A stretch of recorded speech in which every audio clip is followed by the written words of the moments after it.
Format change करने के लिए हम क्या करेंगे, हम उस एक्सप्रेशन को रैशनलाइज करते हैं। क्या करते हैं? रैशनलाइज। ठीक है, रैशनलाइज बोल लो या रैशनलाइजेशन बोल लो। रैशनलाइज एक टर्म है, रैशनलाइजेशन एक पूरा प्रोसेस है। अब इसके ऊपर बेस्ड मैं आपको एक क्वेश्चन करवाऊंगा जो कि बहुत इंपॉर्टेंट क्वेश्चन है। हमारे को क्वेश्चन दिया हुआ है limit x tends to 0 3 minus root x square plus 9 upon x square. अब देखिए, अगर इस क्वेश्चन के अंदर आप क्या करेंगे, 0/0 का 0 रखेंगे यहाँ पे, तो ये हो जाएगा 3 minus root of x square, मतलब कि क्या हो गया 0 का स्क्वायर प्लस 9 अपॉन 0 का स्क्वायर। तो ये आ जाएगा 3 माइनस रूट ऑफ 9 अपॉन 0 का स्क्वायर इज 0, और ये रूट 9 क्या हो गया 3 और ये 0। तो जब मैंने इसको सॉल्व करा तो ये मेरा 0/0 फॉर्म में आ गया, जबकि 0/0 फॉर्म में नहीं आना चाहिए था, क्योंकि अगर ये 0/0 फॉर्म में आ रहा है दैट मीन्स कुछ ना कुछ गड़बड़ी है। ठीक है, अब इस गड़बड़ी, ये जो गड़बड़ी हुई है इसी को दूर करने के लिए हम रैशनलाइजेशन करते हैं। अब ये रैशनलाइजेशन क्या होता है? रैशनलाइजेशन को करने के लिए अगर मान लो कोई एक एक्सप्रेशन दिया है x+1 अपॉन x+2, अगर मुझे इसका रैशनलाइज करना है तो ये जो मेरा पार्ट है ऊपर वाला, जो इसके ऊपर है लाइन के, वो न्यूमरेटर कहलाता है, जो लाइन के नीचे है वो डिनोमिनेटर कहलाता है। हर जो भी एक फैक्टर होगा या जो भी हम बोलते हैं जो भी एक फ्रैक्शन होगा वो हमेशा n/d के फॉर्म में रहता है। ठीक है, तो जब भी लिमिट का क्वेश्चन आपको फ्रैक्शन के फॉर्म में दिया हो और जो आपका न्यूमरेटर है और डिनोमिनेटर है वो आपस में कभी इक्वल नहीं हो, वो इक्वल ना दिए हुए हों, तो आपको क्या करना पड़ेगा, इस केस में आप रैशनलाइजेशन करते हो। कैसे करते हो? या तो न्यूमरेटर उठा लो या डिनोमिनेटर उठा लो, कोई भी एक उठा लो। इस केस में मैंने न्यूमरेटर लिया है, और क्या करो कि ऊपर का जो ये पहला जो लिखा हुआ था उसे तो एज इट इज रहने दो, इसको मुझे रैशनलाइज करना है। ठीक है, तो इसे रैशनलाइज करने के लिए मैं क्या करूंगा, जो ये x+1 है इसका बीच का साइन बदल दो, इसको माइनस कर दो, जो न्यूमरेटर है उसका साइन बदल दो। इसमें क्या साइन है? प्लस, तो इसका प्लस का उल्टा क्या होता है? माइनस। तो मैंने साइन बदल दिया -1, और ऊपर भी -x-1 से करो मल्टीप्लाई, और नीचे भी x-1 से मल्टीप्लाई करो।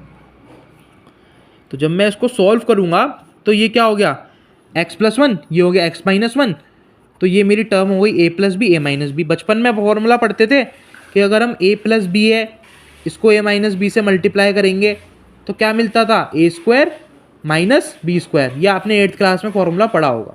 ठीक है, अब x+1 - x-1 करेंगे तो यहाँ पे ax है b1 है, तो अब देखो ये क्या हो जाएगा, ये बन जाएगा x² - 1 का square upon x+2 into x-1। तो जब मैं इसे मल्टीप्लाई करूंगा तो क्या होगा, ये देखो ये लिखा है x+2 और ये लिखा है x-1।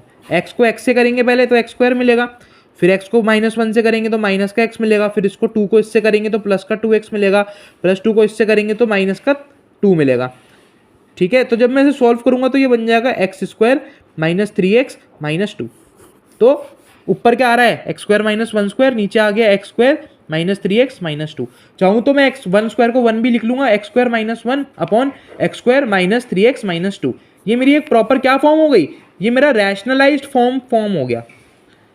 रैशनलाइज्ड फॉर्म का मतलब होता है जो मेरा प्रीवियस बेसिक फॉर्म था उसमें जब मैंने रैशनलाइजेशन इम्प्लाई करा तो मेरा कौन सा फॉर्म जो आया, जो मेरा अब जो फॉर्म आया उसे मैं रैशनलाइज्ड फॉर्म बोलूँगा।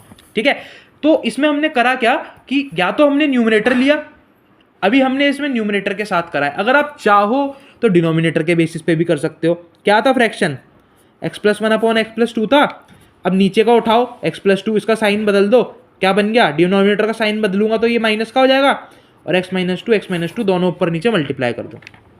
ठीक है, तो कुछ एक्सप्रेशन इस टाइप से दिखेगा अब आपका। अगर हम चाहें तो हम ये भी चीज़ कर सकते हैं। ठीक है, चाहो तो वैसे कर लो और चाहो तो ऐसे कर लो। अगर आप इसे कॉपी करना चाहते हो तो कर सकते हैं, वीडियो मैंने थोड़ी देर के लिए रोकी हुई है।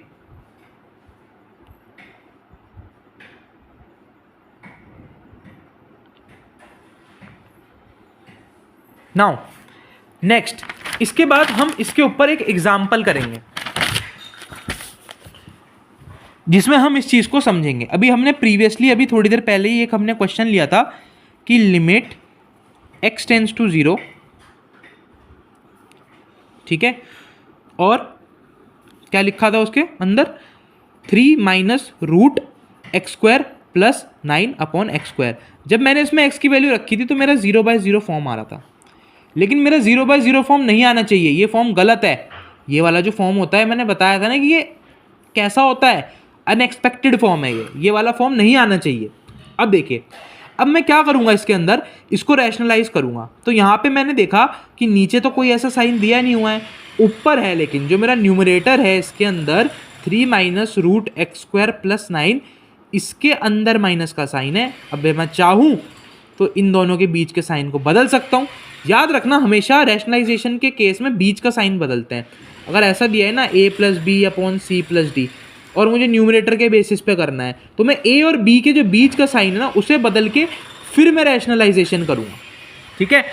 यही वाला फॉर्म मैं यहाँ पे अप्लाई करूँगा, a प्लस बी वाला। अब ऊपर क्या लिखा है, 3 minus root x square plus 9, नीचे लिखा है एक्स स्क्वायर। मैंने उठाया न्यूमरेटर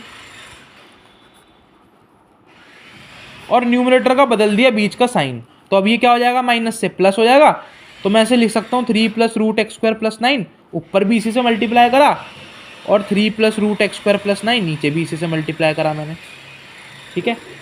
तो अब अगर आप इस चीज़ को ध्यान से देखेंगे तो आप इसमें देखेंगे कि ये मेरा ऊपर एक फॉर्मेट बन गया है a माइनस बी और a प्लस बी का। 3 minus root x square plus 9 into 3 plus root x square plus 9, इसे मैं ऐसे भी लिख सकता हूँ। और नीचे जब ये और ये मल्टीप्लाई होंगे तो ये क्या बन जाएगा, एक्स स्क्वायर